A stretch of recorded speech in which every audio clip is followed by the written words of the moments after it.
very warm welcome to you all to the inaugural DGCX-IBMC Gold Convention for 2019 with a special focus on Africa. It is my pleasure to welcome you here this morning to the first UAE-Africa Gold Convention, held with our partners, IBMC. And as the CEO of Dubai Gold and Commodities Exchange, the largest and most diverse derivatives exchange in the Middle East, it is such an honour and privilege to be here today presenting to you all. We hold this event today on the back of a record year for 2018. We had a 28% increase in our traded volumes year on year, and a total value, a notional value of our underlying contracts is now $475 billion US. We trade over $2 billion a day of contracts. And in addition to our trading and clearing milestones there, there's just a flavour of them, and to demonstrate our marketplace growth. This convention is opening a new gateway in between UAE and Africa. This considering all the new trends of the markets from UAE and Africa, more focus to non-oil sector and more activities needed. So this convention is giving more contribution to the economical growth of UAE and Africa. Recent developments affecting UAE's gold trade, India, and most recently VAT, which we'll talk about. I'd like to talk about a brief history of trade and cooperation. It says between the gold industry in the UAE and Africa, but really about trade between the two geographies. And then, importantly, looking forward, potential areas of cooperation between the UAE and Africa, Sharia gold, gold financing, and gold track and trace. It's a real pleasure to join you at this maiden UAE-Africa Gold Convention 2019 as a government representative to speak on the theme Gold Business and Investment Opportunities between Ghana and the UAE. Participating in this convention gives me the opportunity to share with distinguished participants Ghana's mineral resources and the attractive investment environment that awaits potential investors. I would like to convey to you the good wishes from His Excellency the President, Nana Addo Dankwa Akufo-Addo, the President of the Republic of Ghana, who is working with other African leaders under the auspices of the African Mining Vision to ensure transparent, equitable and optimal exploitation of Africa's mineral resources to underpin broad-based sustainable growth, socio-economic development. The convention, I am aware, seeks to showcase the entire gamut of gold trade and business activities in the UAE and explore potential opportunities available to gold businesses based on the continent of Africa, as well as providing support to African gold miners, exporters and traders.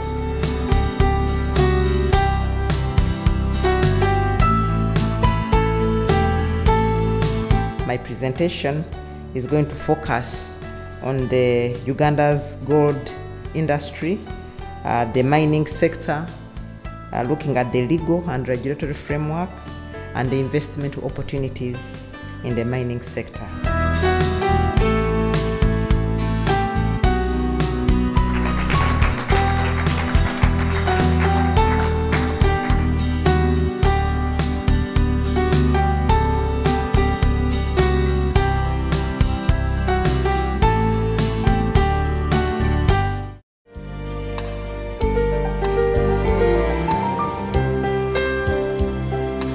So we're going to kick things off for this second half with our first panel discussion of the day, which is based around policy enhancement required to support the gold business in the UAE and Africa. world-class infrastructure, strict imposition of law and order, government policies such as compulsory hallmarking helped Dubai become a conduit between the East and the West trade, and consequently one of the biggest gold markets globally. Bismillah ar-Rahman ar-Rahim. Good morning, everyone. It's a great pleasure to be here. Gold trading is always very important. It's one of the most important trades in United Arab Emirates. This is a very sensitive sector where there are so many untruthful people or companies doing business in this area. That's why we want to create this direct contact, such that we facilitate the interest without going through these challenges. And as you also heard from the minister, Uganda has just come up with a new policy, a new legislation to facilitate the framework. It's important that for the industry to provide the purpose, to see that it's attractive, we need to have effective policies.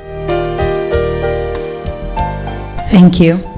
So, Mali is Africa's third largest producer with an average production of 50 tons a year and 11th worldwide. Mali's main export and reserves are estimated at about 600 tons, with 9 deposits operated by the world's largest mining firms, which provide the bulk of the industry production. Gold represents 75% of exports and 8% of GDP in Mali.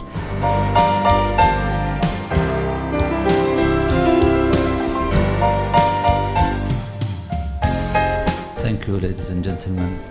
I'm really delighted to be with you here today, and I'm very honored to have the high delegation and representative from the various entities here. I'd like to convey my best wishes for the new year to everybody, and hopefully for this conference will be a successful one and good gathering. I'm really delighted to have everybody attending this today. Thank you very much.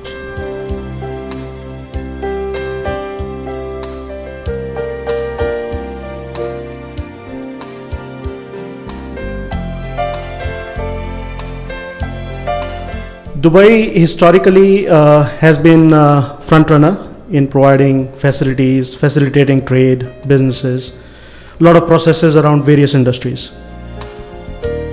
The opportunity to provide you, as we say, with an overview of the Dubai Commodities Clearing Corporation.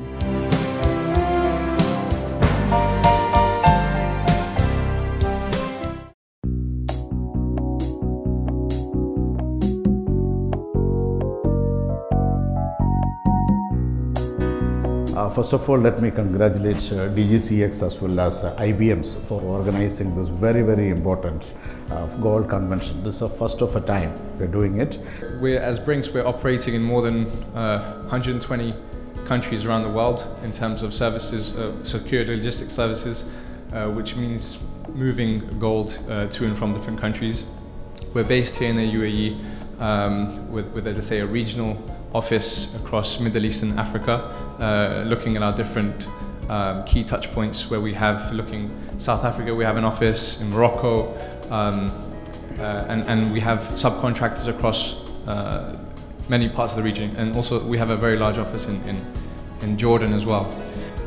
Regarding the gold business, as such, I think that the gold business is currently in a very stagnant phase. It's not that market is booming, the market is completely in a range bound. If you see the price volatility for the last 4 years, it's trading between $13.50 to $11.80, $11.20. It's completely stagnant. So the returns on investment has been, it's almost, if you convert with yield curve, so it's negative return. But then the price is still, as a safe haven buying, the price is still going. It's fine.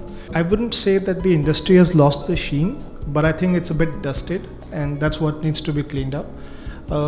I would actually like to focus from the perspective that Dubai has always been called the city of gold, and it's not only limited to what it does in the UAE, but it's also been a very critical center for all the business which happens in the Middle East, and as well as been a gateway for Africa also. Anshuman has already said that the financial institutions have withdrawn or significantly slowed down in operations in the bullion industry here in the UAE. And I mean, when we talk about why that is, becoming later to the reasons, from my point of view, it's clearly a lack of federal regulation.